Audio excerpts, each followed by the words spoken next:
I kemi shkruar Federatës Evropiane, nuk na është përgjigj, ka thonë po presim, na është përgjigj, por na ka thonë që po presim një përgjigje me shkrim nga autoritetet e Çipros dhe atë përgjigje me shkrim e kemi marrë me datën 20 janar. Do të thotë gara ka pas me 6 shkurt me fillu.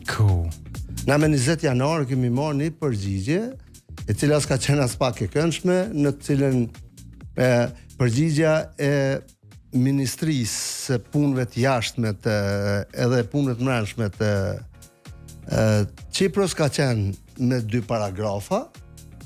Në paragrafin e parë është shkruar që ne nuk e njohim shpalljen e pavarësisë së jashtme nga shteti i Kosovës dhe prandaj ju njoftojmë që në Çipro nuk mund të lëshoni as hymnin, as të vendosni simbolet e as flamurin e shtetit Kosovës.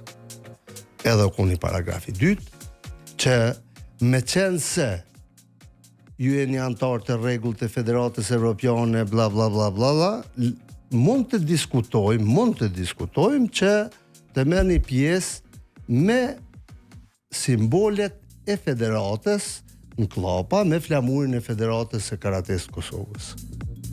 Dhe në të njëjtën letër me njëherë kemi përcjell organet Federatës Evropiane, ku kemi marrë përgjigje mas 3 ditësh nga Federata me datën 23 janar.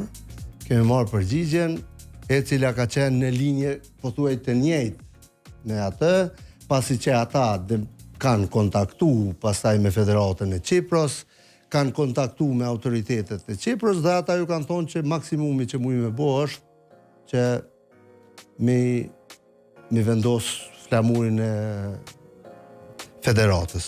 Ne normalisht që as që në ka shku men, na nuk ishin në Çipro, kjo është shumë ma e lehtë se sa në vitin 2023.